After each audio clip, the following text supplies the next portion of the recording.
Welcome to another episode of The Unseen Paranormal, where some of the scariest things are unseen. I'm your host, Eric Freeman. Hey everybody, welcome back to the show. Today we're talking to some team members from Paranormal Technology Investigations and East Tennessee Ghost Tours. This paranormal team are based out of Jonesborough in East Tennessee. Members of Paranormal Technology Investigations have been featured on several episodes of the TV show A Haunting and on Monsters and Mysteries in America. Welcome to the show, y'all. Thanks for joining us today. Thanks for having us. So, we got three of y'all here today. If you want to introduce yourself to the audience.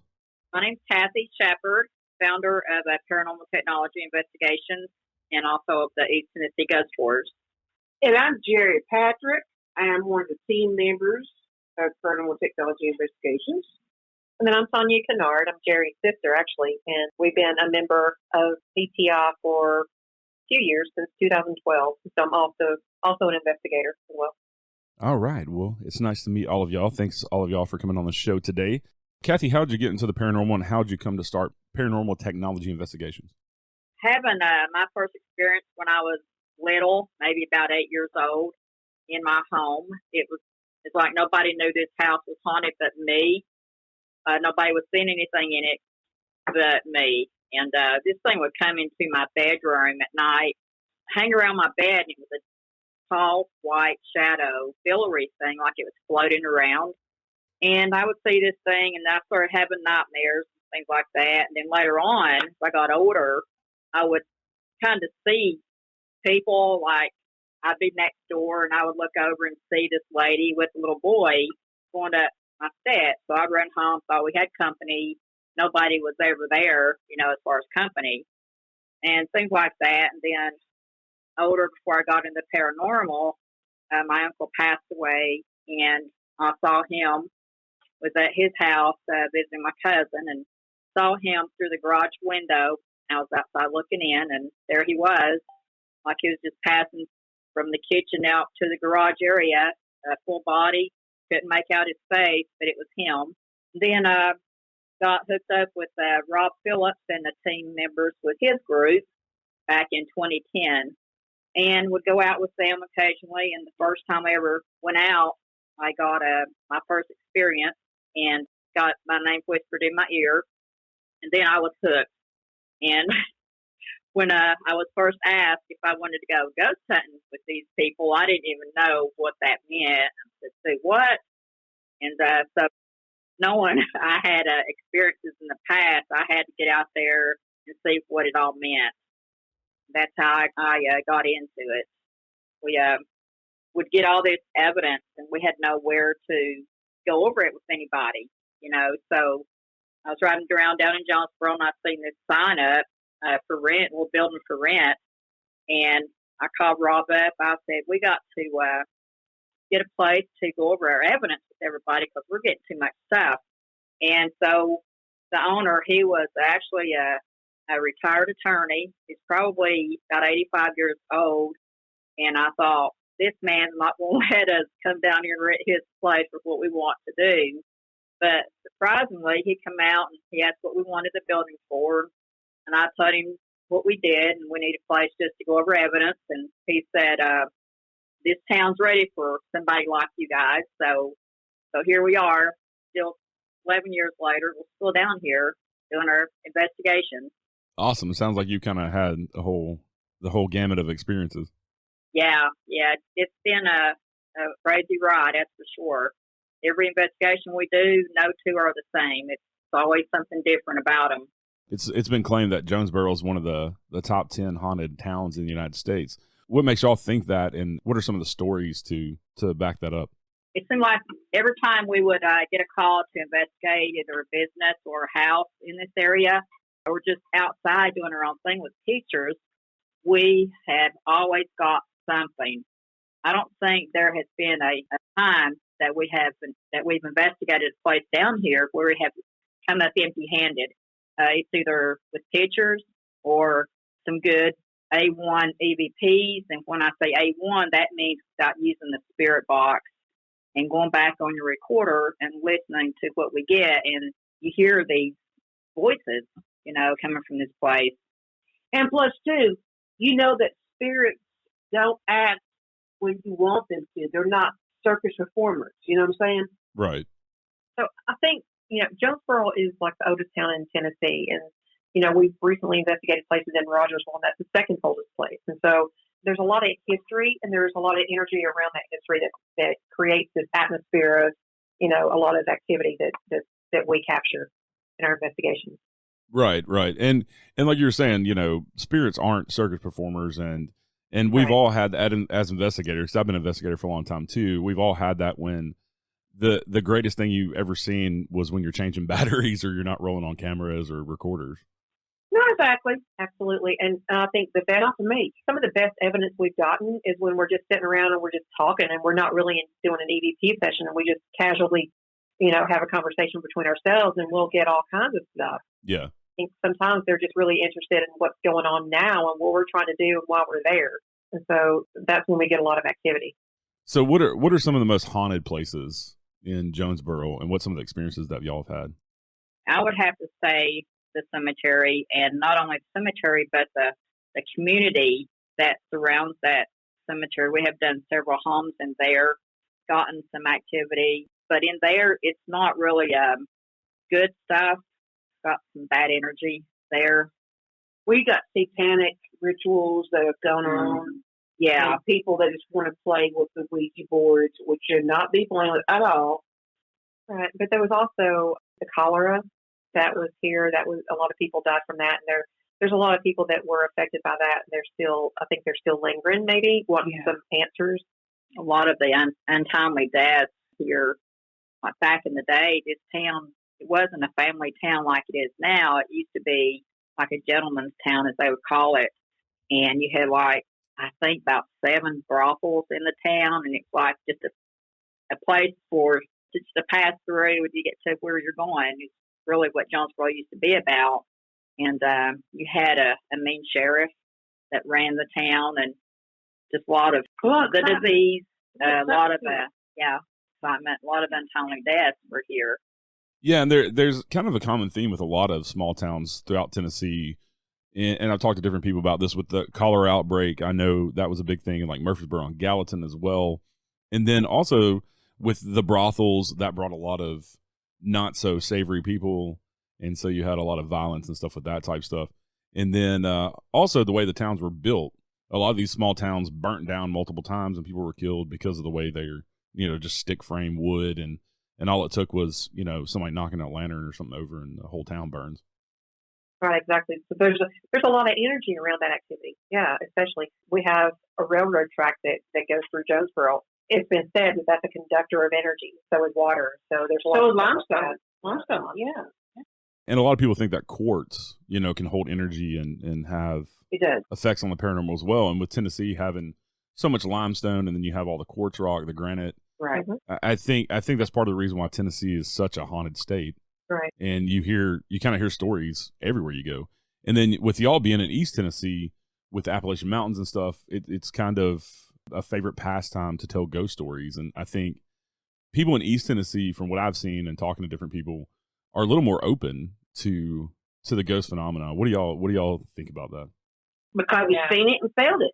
Right. Well, and I think it goes beyond that. I mean, we've had family members like our great-grandmother, great-great-grandmothers that, they constantly talked about hearing things, seeing things, feeling things. And, so there's an extensive history of like this, I don't know if you call it folklore, but yeah, the stories go back for generations. And we just, when you kind of grow up around that stuff, it gets you even more interested in this field. You know, like Long Island Kingsport? Right. And a lot of stuff going on in Long Island Kingsport. I mean, it goes back to Cherokee. And we're part Cherokee. My sister Tanya and Jerry are part Cherokee. And it goes way back. So there's a lot of history here. Yeah, absolutely. Yeah, and I think the Native American ancestry plays into that. I'm part Native American as well. And all right. For whatever reason, it seems like people with that ancestry tend to be more open to it, and the families tend to be more open to the paranormal. And more empaths? Yeah. And also with growing up in families that tell the stories and hand those stories down and talk about the spirits and things they've seen, I think the kids aren't taught out of believing in it. So you know, you hear these stories about kids who have imaginary friends, like Kathy was talking about, you know, seeing things when she was a kid, but never, you know, it sounds like you were never taught out of it because your family talked about it and it was an open subject, to where you have other families that are very closed-minded about it, whether it be because of religion or because of the way they were raised, that they kind of tell their kids, oh, you know, that's just an imaginary friend. Or if something happens, something moves in the house, they're like, oh, that's nothing. And so I think, yeah, a lot of kids are taught out of even believing what they've seen when they were kids. And so they grow up and they just ignore the paranormal, or they don't believe in it at all. Yeah, I think our parents were so open to, you know, to hearing not only our stories, but their parents and their grandparents' story. It goes back to that heritage, you know, the folklore or whatever. I think they not shut us down. Like, no, I know some other areas are probably like, oh yeah, this is just crazy stuff. But I think, yeah, the history and like just the connectedness to the spirituality, I think we were not discouraged from believing in that. So I think that's why we're free to seek out those answers. I talked to an English professor and an author, and he was saying that he found that it was easier to talk to people in the South about ghosts than people up north. People up north weren't as open or wanted to talk about it. And I think it goes back to, like we were talking about, with the storytelling handed down, you know, the families being more open and talking about it. Yes. I lived in Oregon for like 22 years. And then like the last year, probably I was there, it's like for some reason I just clicked on to watching paranormal shows and things of that nature. It's like when I moved to the north, I suppressed things, you know. It's not as accepted, I believe. No. In our opinion, from our experience anyway. It's not as accepted.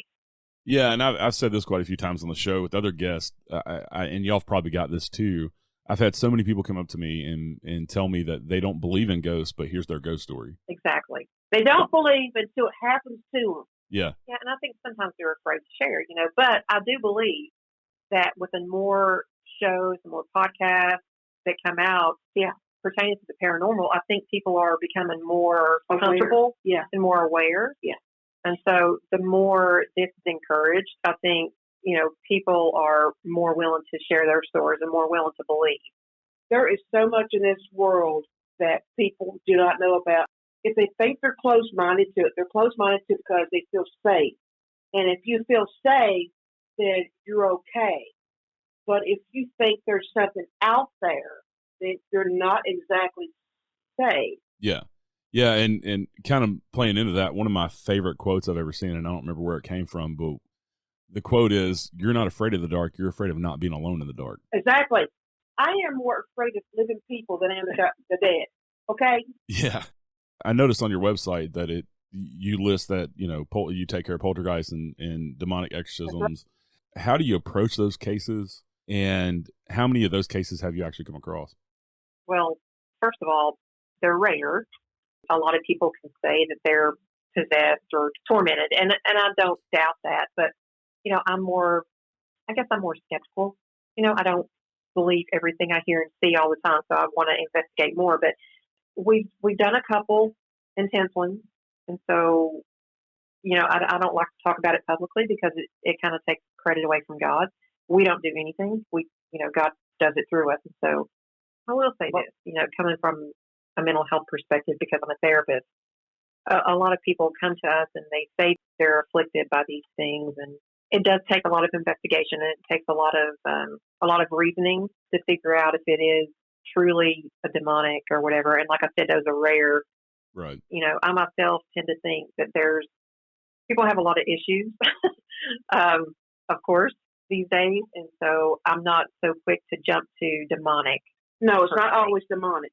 A lot of people who have activity in their home that we found too, they will say it's a demon, it's a demonic, or someone's possessed, when actually it's not. You have to go in there and investigate and determine what's going on, really, because these people in these homes, they're scared to death, and everything they see is related to ghosts, or the worst case scenario, a demon.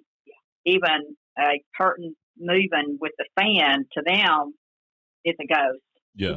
So you wondering, you got to determine the two, and you got to do the debunk, and a lot of times instead of being a demon, it's an angry spirit, someone that's trapped, and they're just trying to get attention, you know, to get help. And these attention getters, they're doing things to cause chaos in their home and making the noise and moving things because that's what they have to do to get your attention, you know. And also when we do blessings, when we do removal, it's up to the homeowners or whoever it is that we're investigating. They have to clean up their act too. If they're doing stuff that they shouldn't be doing in their home, like their kid may be playing the Ouija board, they may be sitting around the seance table, things like that it's not going to help. We could come in and do, you know, blessings 100 times. It's not going to keep it away because they're going to keep bringing it back in. Right. Or maybe, you know, and maybe we go in and teach them because some people, they don't realize these things. And I know that a lot of cases we've been on, we've just had to educate these people. Yeah. You know, because they're unfamiliar with, you know, the dangers in this field. And so some of it is education. Mm-hmm. It is. But we still pray for them. Well, exactly. I mean, we still pray. Right. So good. Right. Yeah, and I've come across a few cases where people were for sure messing around with stuff they shouldn't have been messing around with, and then they come to you looking for answers, and sometimes those answers are hard to give as well. Right, and a lot of that takes time too. You know, because I diagnose people all the time, and so for me, it's what does this person have, and I have to kind of separate that at times, but sometimes it plays hand in hand. You know, if particularly these severe cases, dissociative identity disorder, you know, because that mimics possession. So you really have to dive into this person's personality, their backgrounds, their experiences, and that kind of thing. One of the cases that I dealt with of a private residence, the client was told that she was psychic, and she kind of fed into that and kind of got it stuck in her head. And then she started playing with dowsing rods. Right. And then, like y'all were saying, everything became paranormal after that. Just because of an idea that somebody put in her head. And I don't know if the lady was psychic or not. I don't know if she had any empathic abilities or not, but the power of the mind is strong. Yeah. Eric, I don't know if you're familiar with like tulpas and thought forms. You know, the mind is so powerful that we can actually create entities. Yeah. You know, and people who are unfamiliar with this field and unfamiliar with these beings or these thoughts or whatever, they really can create this stuff, and it's really hard for people to come in and educate them when they're so founded in that belief. It can be a hard field at times. It's like saying, okay, you're on a windy day, you know, the window's open, you're in the kitchen, and say the towel moves by itself. Do you think it's the wind, or do you think it's paranormal? And I think paranormal shows these days. I mean, I think that helps people to jump to paranormal because they're it's almost like they're desensitized to reality in a way. Yeah. Until, you know, desensitized to actual logic because they've seen it so much and they're so familiar with it, they just automatically jump to paranormal without trying to use deductive reasoning. More with Paranormal Technology Investigations right after this. Have you ever wanted to investigate a haunted location with TV's Ghost Hunters? Well, here's your chance. Join us April 9th at Historic Rosemont in Gallatin, Tennessee for a fun-filled evening with special guests Rochelle Stratton, Brian Murray, and Mustafa Gadalari from A&E's Ghost Hunters, along with guest investigators from Middle Tennessee's own Medics for Paranormal. VIP tickets include dinner, Q&A, meet and greet, photo op, and an investigation of the beautiful historic Rosemont with the Ghost Hunters. You don't want to miss this awesome event. To purchase tickets and for more information, go to unseenparanormalpodcast.com. Event presented by Flumeri Promotions and the Unseen Paranormal Podcast. And now, back to the show. Yeah, and then also with the TV shows and stuff, that's where you get a lot of the people just jumping to conclusions about demonic stuff and evil stuff as well. Yeah, exactly. Right. Yeah. Yeah, and talking about manifesting and putting energy out there to create entities, that's where people get confused with poltergeist. Yeah. And, you know, poltergeist is something that is manifested, and it typically, they center around teenagers. Yes. And I always found that fascinating. And I guess it's just the change of life the teenagers going through with puberty and that type of stuff and all that energy and all that emotion. Well, think about it. Like, you're going through anxiety, you're depressed, you're having a bad day. Any little thing can bring on something like that. I mean, they feed off that energy. It's like, you know, the door opening and closing. That's how close we are. Yeah. And one of the things, too, you're talking about, you know, doorways and it just being right on the other side. Exactly. I've heard from lots of people that I've talked to, and they tend to think that there's a thinning of the veil. Yeah. And so that paranormal activity is getting more numerous. Yeah, that's their thoughts exactly too. For some reason it's thinner, so people's having more experiences with it. It's not like it used to be. I know people back in the day didn't talk about it though. People right next door to us, and that veil is getting thinner and thinner. So it's hard to explain really why that's happening. It's not just, like I said, Halloween time. They're always saying, "Oh, Halloween time, it's the thinnest veil of the year for the dead and the living to come together." It's any time. Whenever you use the Ouija board, tarot cards, whatever have you, it will come to fruition if you keep at it. Yeah, and I think that comes down to intention too. Yeah. A lot of the times, I think even going in and blessing a house, no matter if you like y'all come from a religious standpoint, other people come from a different avenue to cleanse houses. Right. And so I think it comes down to intention. Yeah. And some people unintentionally, with Ouija boards and tarot cards and that type of stuff, because like we were talking about, they're playing around with stuff they have no business messing with. But I think a lot of times that people have some bad intentions. Like y'all were saying, y'all have come up to cases where people have done satanic rituals, and those intentions can't be good. Right. Exactly. Yeah. We've gotten so many phone calls where they would ask for us to come and help, and they would admit they played with the Ouija board or they've done something causing it themselves, and activity just got out of hand, and now they don't know how to deal with it. It's gotten so bad that they'd have to have help. But that help isn't going to do any good if they keep doing what they're doing on their end. Right. They got to look at it that way and see what's going on. Yeah, I think one thing that helps us is we don't go in and we're not judgmental, and we keep things calm. We're level-headed. And I know a lot of people have commented on that when we go into these investigations. I remember one time we went into a house and I was just talking to them, and they're like, "Oh, you're so calm about this." And, I really appreciate that. And so I think, yes, it's your intention, and it's also how you come across. If you're not terribly excited, if you're not, if you just stay calm, level-headed, they're also going to mimic that behavior or mirror that behavior. Right. And I think that'll help the situation dramatically. Yeah, because they're coming to you for answers, and if you go in calm and with the attitude of, and I think you need a healthy dose of skepticism as well. Right. Exactly. Going in, especially doing residential investigations and people looking for your help. But yeah, if you go in all manic and excitable and all that stuff, then it's just going to escalate the situation to make it worse. Absolutely. Unfortunately, there are probably some teams out there that shouldn't be doing residential investigations because of stuff like that, because they don't understand the human element behind it. Right, absolutely. I mean, you don't want someone coming into your home where those people are going to leave, the ones that are investigating, but you have to stay there. You don't want somebody coming into your home and saying, "Oh my God, oh my God, oh my God, you got to get out of here." Exactly. That's just that's going to amplify things. Yeah. I've had a few residential cases that I've dealt with where the homeowner was listening to some other people that got them all excited, and then when we come in and tried to calm them down, they didn't really want to listen to us. They wanted for whatever reason, wanted the excitement, I guess, and they thought we were going to come in and just, with all this equipment like they see on TV, and everything was going to be, cameras and lights and all this fanfare, this big show, and we didn't. We came in, very professional and very calm, and just tried to calm their fears. And we had one case where the lady just didn't call us back, and we had a whole packet of evidence and our thoughts on it, and we're going to have a meeting with her, and she just didn't want to hear it. She wanted the excitability, the fanfare of it.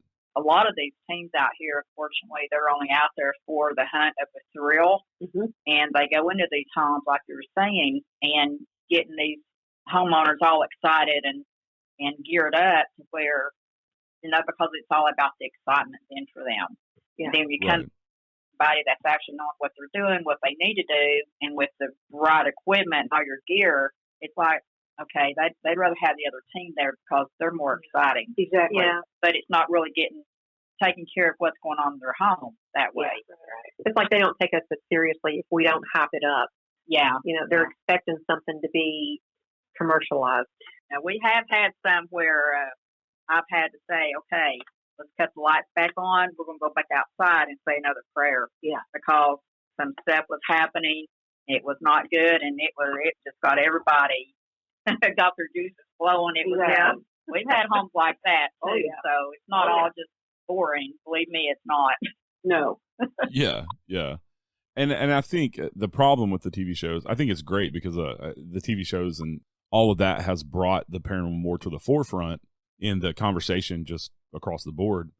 Right.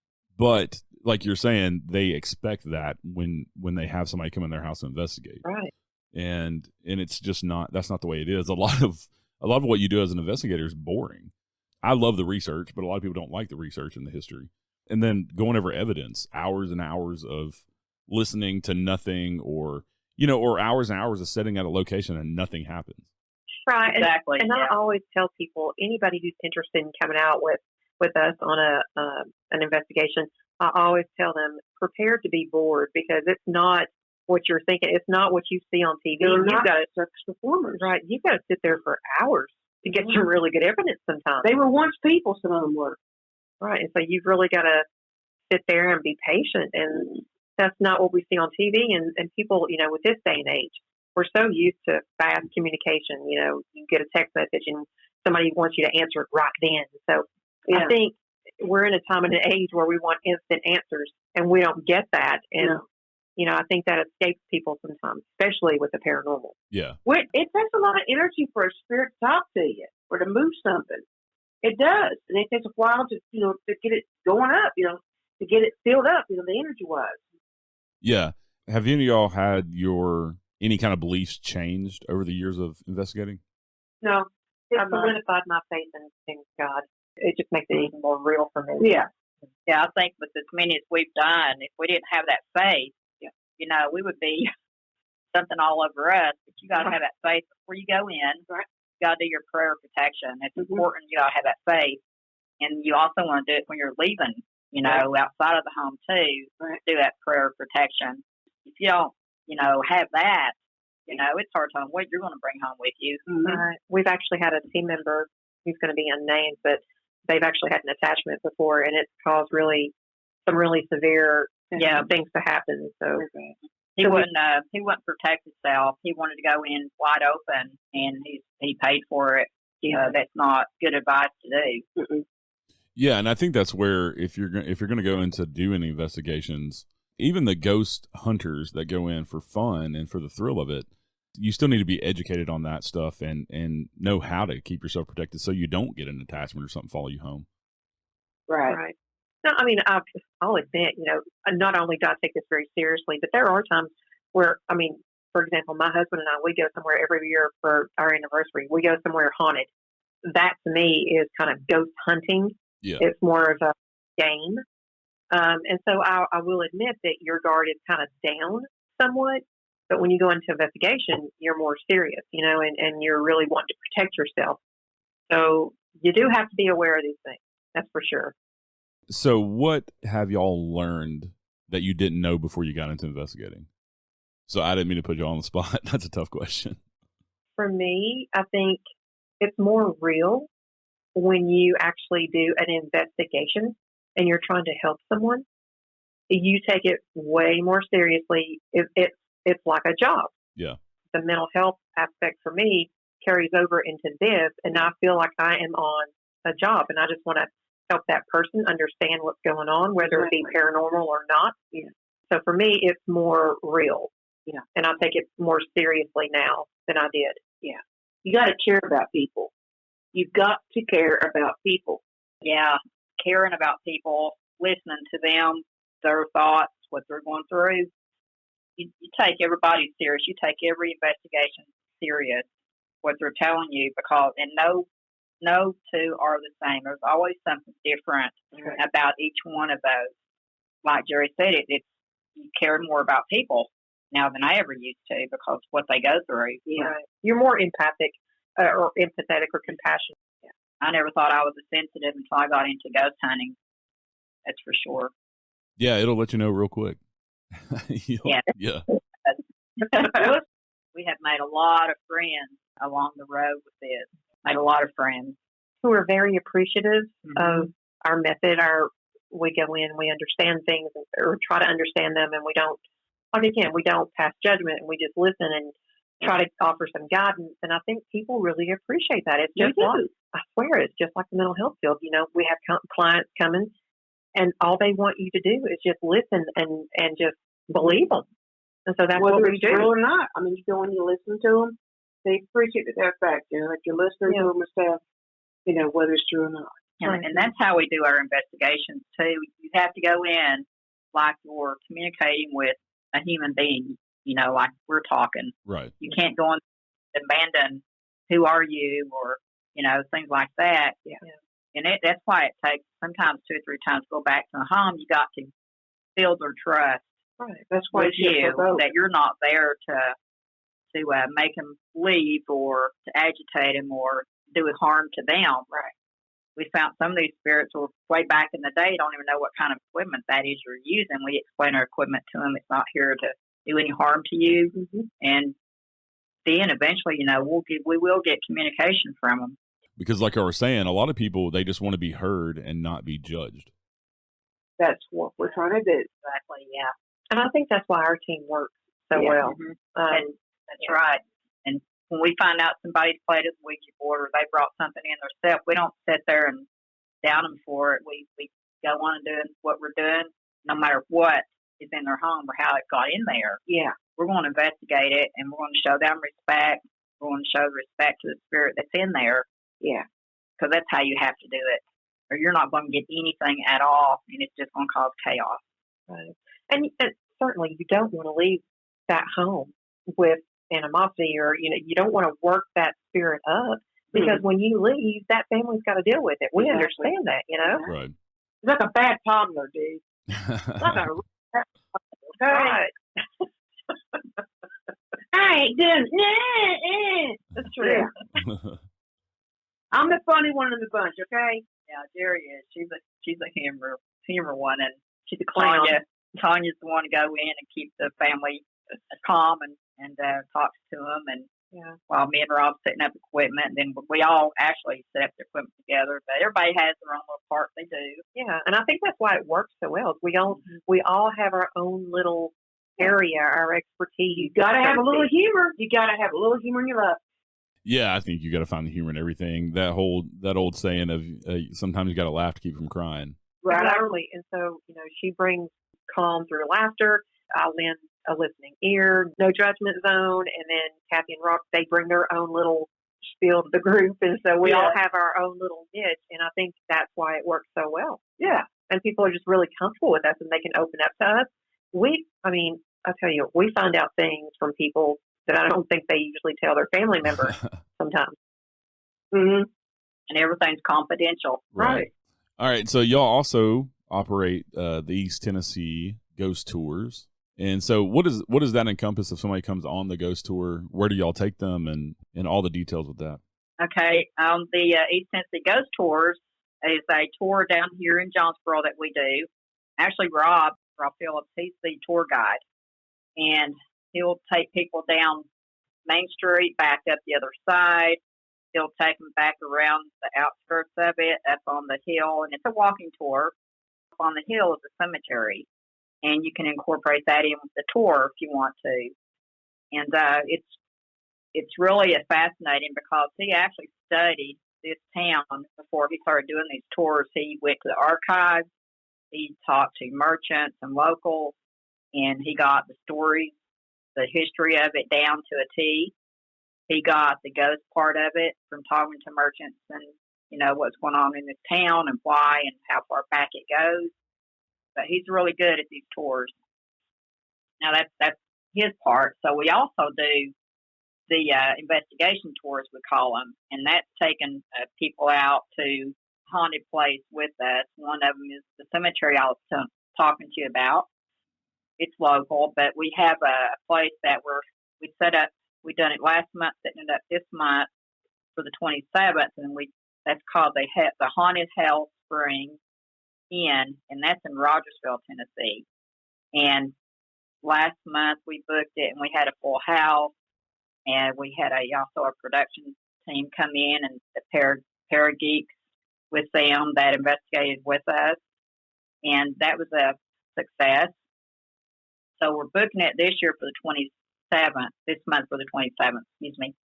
And it's already booked up. So we're already working on next month for the 27th of next month. And those actually run the last Saturday of the month. Pretty good haunted inn. It's a lot of activity there. Its building dates back in the 1800s. Yeah, a lot of stuff going on there. But we do take people out on investigation tours. We're not opposed to going anywhere. You just tell us where you want to go, and we'll book it. No, we like doing the historical places too. Those never ending. There's always somewhere to go. Right. You know, if you don't have a home investigation. And do y'all do the ghost tours and the investigation tours year round? We do. Yes, definitely do. We've taken people to Brushy Mountain Prison, and if you want to go somewhere, we'll book it and we'll go. We'll take a group. We don't care. Just tell us where. Yeah, and they can find y'all. Y'all have a website, ptitn.com, or they can find you on Facebook under East Tennessee Ghost Tours or Paranormal Technology Investigations. If people need to contact you for an investigation or anything like that, y'all have y'all's phone numbers up there as well. Yes, we do have 2 phone numbers listed. One's Rob's and the other one's mine. And, of course, I'm sure they can get a hold of Tanya and Jerry, too, if they needed to, and get a hold of any of us to go out with us. You know, and we're not even opposed to people just calling and asking for advice or asking for prayer. We had one recently who was just terrified. He had some things going on in his condominium, and we actually had to call him that night, and I prayed with him. We haven't heard from him since. I hope he's okay. But but we're not opposed to just talking to people over the phone. All right. Well, I thank all 3 of y'all for coming on today and chatting about the paranormal. And I'll have to come out and visit y'all in Jonesborough sometime. I live in the Nashville area, so not too far. Oh, we'll come to you, buddy. We'll come to you, baby. We've been to Nashville, too. Woo! As far as Alaska investigating. Yeah, good times.